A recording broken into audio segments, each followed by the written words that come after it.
channel. Hey, you know what time it is, No Press fam?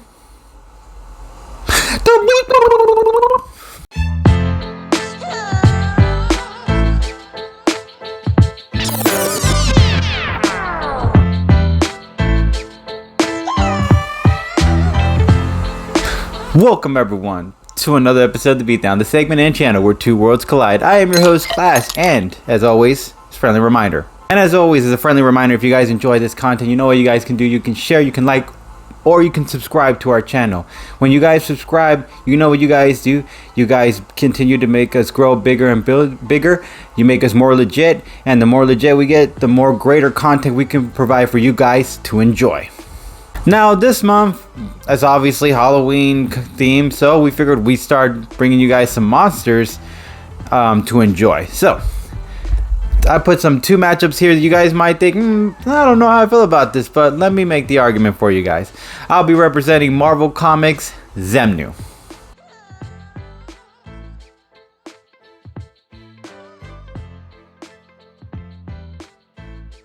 Alright, now in previous episodes I actually did discuss the origin story of Xemnu, so we're going to give you that and the path. And what is path, you're probably thinking, because I hope I'm saying that right. It's powers, abilities, and feats. So, feats, not feet, sorry. So we're going to give you all that with these videos that I've done previously. So class from the past, here you go. A brief origin story time, let's get into it. So, it starts off with a random creature just laying face down in a puddle of water. Eventually, an electrician stumbles across it, but this is not an ordinary electrician. This electrician actually is very very handy when it comes to mechanical things. Eventually, he decides to take this creature back. Before he takes it back, he actually looks at its size and he calls it the Hulk. Sorry, I should have told you guys that, and that's why he gave it the name the Hulk. So he decides to take Xemnu back to his farm so he can maybe get it to wake up, and then it'd be the first interaction with an extraterrestrial being. So he wakes him up and he asks him, hey, what are you doing here? And Xemnu at first tells him, where he came from, but leaves out a certain amount of details. Eventually, the electrician starts kind of getting a little suspicious with the story, and before he could realize it, Xemnu realizes, hey, I'm juiced up. And then he tells him the true reason why he no longer was on that planet. So it turns out he was escaping from a planet because he was a prisoner in that planet, and this planet kept all the bad ones that wanted to destroy other planets, and Xemnu was one of those baddies. Eventually he escapes, and the electrician tries to figure out a way to stop this, but it's too late. Xemnu has him on a mind control trial run. He wants to see if he can actually control humans' minds, and it turns out he can. So then he puts out a signal that spreads like a virus around the world, and he controls the entire world. And he convinces the world to build him a spaceship so he can go home, because he doesn't want to be alone. He wants to be with his people. Unfortunately, this machine would actually destroy half the planet. And that's the brief origin story of Xemnu, the first living Hulk. Fun fact, guys, Jack Kirby and Stan Lee created this character in 1960, and then in 1962 they made the Incredible Hulk. Isn't that fascinating? Okay, guys, powers, abilities, and feats, let's get into them, shall we, guys? Alright, he's very knowledgeable of alien technology, as he was able to create his own spacecraft, was able to mind control an entire planet of humans, we already talked about that. Able to control giant-sized aliens. That's interesting. He could hypnotize people through their television screens. That's terrifying. You can't watch a commercial no more, because it might just hypnotize you like the Hypnotoad. Futurama reference. Powerful enough to mental block Doctor Strange from conjuring any of his magic. That's crazy. And he's one of the Sorcerer Supremes. Top dog. Was only able to be held back by Colossus Juggernaut. Okay, Colossus Juggernaut needed extra hands just to put down Xemnu. Okay, one time in the comics beats Hulk. Okay, one time in the like old school comics, he beats Hulk at one point. And the second time they meet up, it's a stalemate, it's a tie. But in the first one, from my understanding, Xemnu beat Hulk. Alright, and here's some added stuff to, add on to those abilities and all that other good stuff, so I make sure I got everything down. Xemnu has, in his path, PAF, which is powers, abilities, and feats: superhuman size, superhuman strength, telepathy, telekinesis, and the power of mass hypnosis, being able to molecularly control his body. He can take control of people's bodies and turn them into himself. Gifted with alien technology, building spacecrafts out of earthly materials, making genetic clones of old creatures, and conversion devices that turn people into members of his own race. And he was able to throw down with the Red Hulk himself. Just to add on to that. Oh, and he was able to mind control Namor at one point in the comics. Alright, so let's get into the end game. Let's start off with Xemnu's mind control abilities.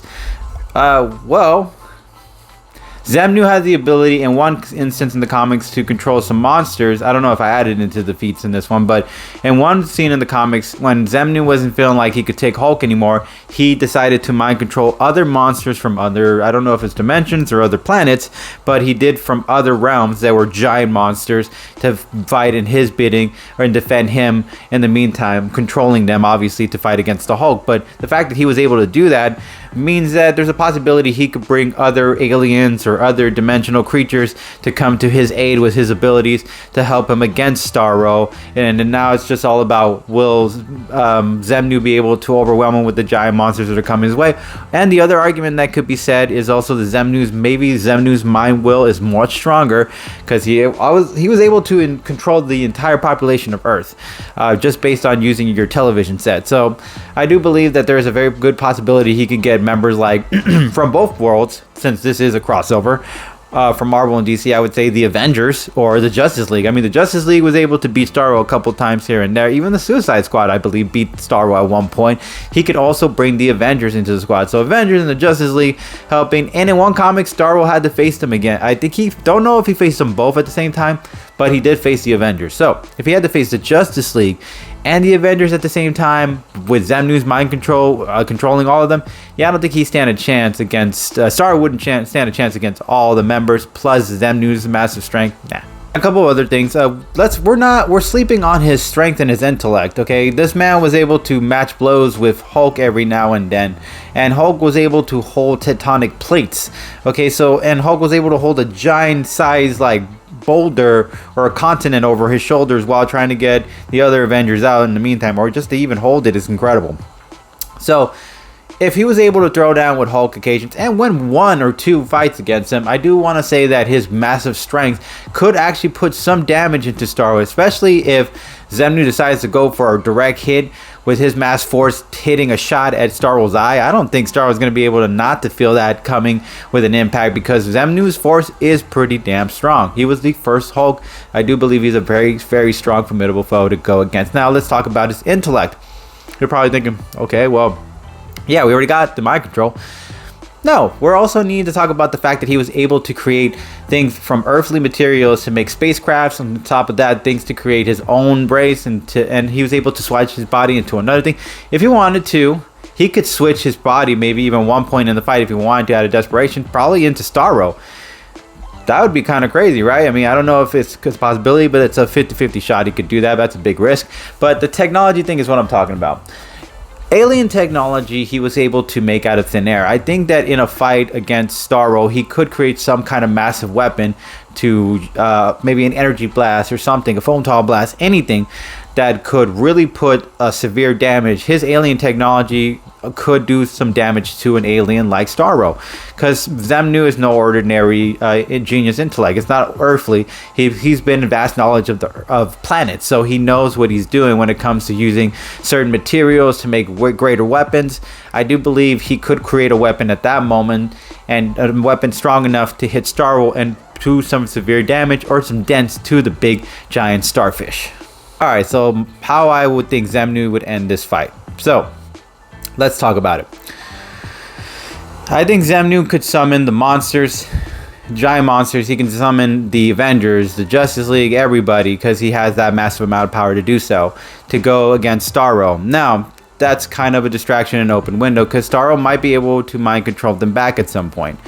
but let's say this is just a brief amount of a window.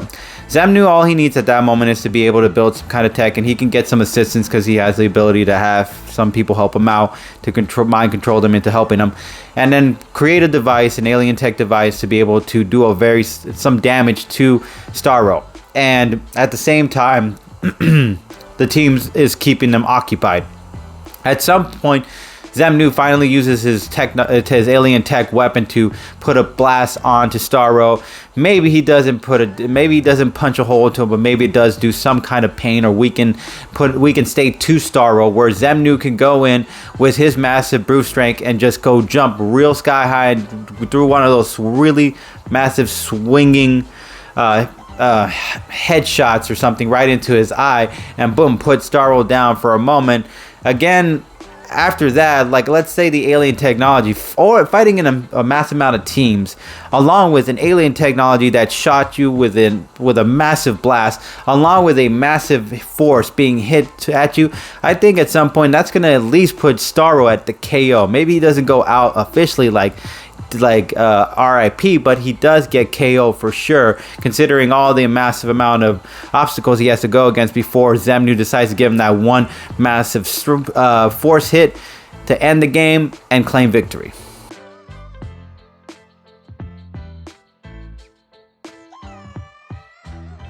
Alright, and I'll be representing on DC Comics side, Starro, the Conqueror.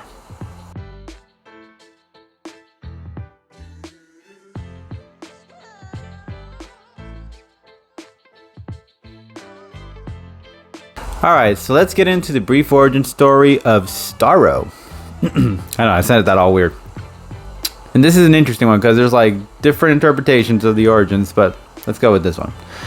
Starro started of an ordinary boy named Kobe, who had a brother named Andres, and lived on the planet Hattori. Hopefully I said that right. An ordinary planet with not much to offer. But each day, the people of the planet would link minds together and become one, making their culture a long and prosperous one.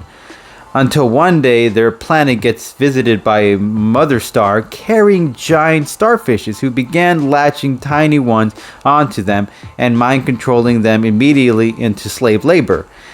These starfishes were making a nest for their queen. The people still linked were outraged by what was happening. One day, Andres managed to get the tiny starfish off his face and headed towards the queen's hideout to end her. The newly born queen used Kobe when she saw Andres coming to chop his head off.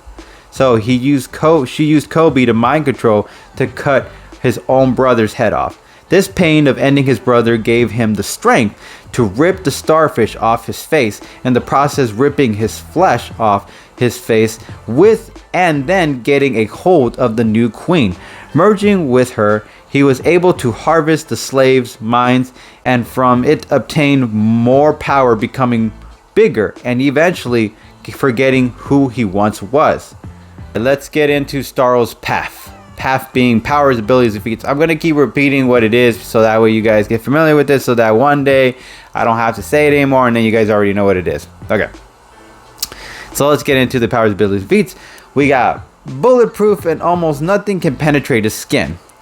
Has one of the most powerful mind controls in the entire universe. Able to decapitate Despero's head with a swing of his axe. Generate parasitic clones. Use Earth starfish's population to help in his aid. With his smaller friends, he can use them to absorb energy blasts and fire them back through their tentacles.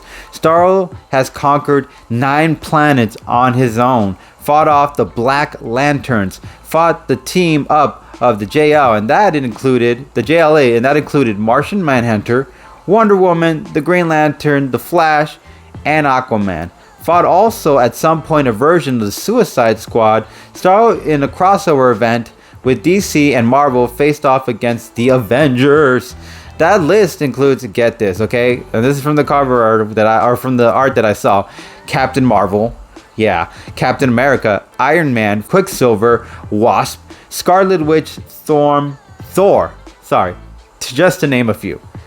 And I don't know this for a fact, okay, because I'm not really familiar. I don't really know all the backstory of Starro, but based on a cover art that I saw, and I'm not sure if this is accurate, but based on a cover art I saw, I believe he also conquered a few mines at some point in the comics, and this is what the cover art showed. The fish is covering, the starfish is mind controlling Red Tornado, Zatanna, Superman, Wonder Woman, Batman, Hal Jordan's Green Lantern, The Flash, Hawkman, Firestorm, and that's from what I could tell from the cover art, okay? And that, yeah, that's the path. Alright, so let's get into the end game. Let's talk about Starro's massive size. Size is gonna sometimes matter in certain fights, especially if someone is way bigger, like a whole planet size bigger than you. I mean, or a city building bigger than you, skyscraper bigger than you. I mean, even if you did have a force, I mean, he might just be able to flick you with his force. So there's something to think about there.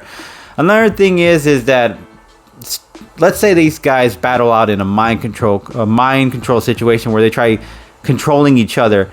Xemnu doesn't have a chance against Starro. I mean, Starro was able to mind control Martian Manhunter, and Martian Manhunter has been known to be able to mind control, I think, the entire universe if he wanted to, or the entire planet of Earth if he wanted to. He can link his mind into all that, so his power is like limitless compared to that. So yeah, Starro would put Xemnu in his place and maybe claim him as a trophy in that way.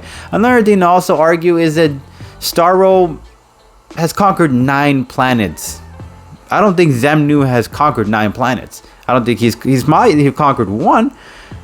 But if you, again, comparison, that's 8 compared to 1. So like 9 out of 1, yeah, no, you gotta do the math. I mean, obviously Starro has the way more experience and has more capabilities of winning the numbers game on that. So I do believe at some point in the fight, Xemnu will probably be conquered by Starro, because Starro could, again, let's say the Avengers, he could call the Avengers himself, or the Justice League, or anybody else if he wanted to, control them into fighting on his behalf too. He has that possibility. He's also able to overwhelm a lot of minds. If he was able to conquer 9 planets, I do believe he can mind control or overwhelm anything Xemnu tries to bring at him. If he decides to bring any monsters his way, I think Starro could mind control them back into attacking Xemnu, and Xemnu won't be able to stop him, because Starro is just way too bigger and has way more experience and power to be able to conquer and overtake somebody. Another thing is that Starro, I mean, he's so big. And Xemnu's strong, but you could also make the argument that Starro could just lay on him or step on him, and his massive weight could probably just crush Xemnu at one point in the fight. It wouldn't take much to do that. That's pretty much one argument in one case. The thing is, Starro has conquered 9 other planets, so why not just call upon the other planets he's conquered to help him in the aid against against Xemnu's army, whoever Xemnu decides to bring to back him up. I mean, Starro can just bring the other 9 other planets he's conquered to help him take on those people or on those other creatures, and along with that, take on Xemnu or overpower him or overwhelm him with the numbers game in that way.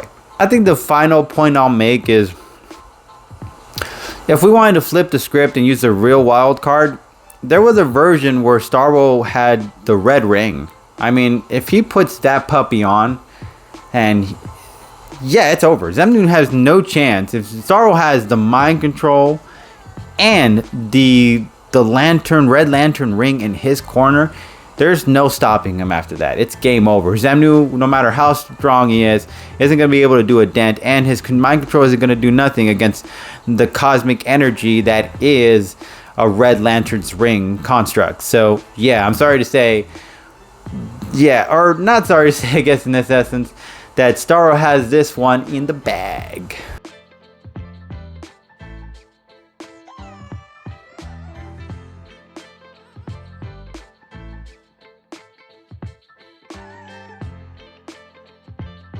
As always, no press fam, it's not up to me. It's up to you guys. So, if you guys like any of these arguments, you know what you can do? You can either hashtag Xemnu or you can hashtag Starro. As always, no press fam, we really appreciate you guys. Catch you guys later, and keeping it 300 subs. Peace.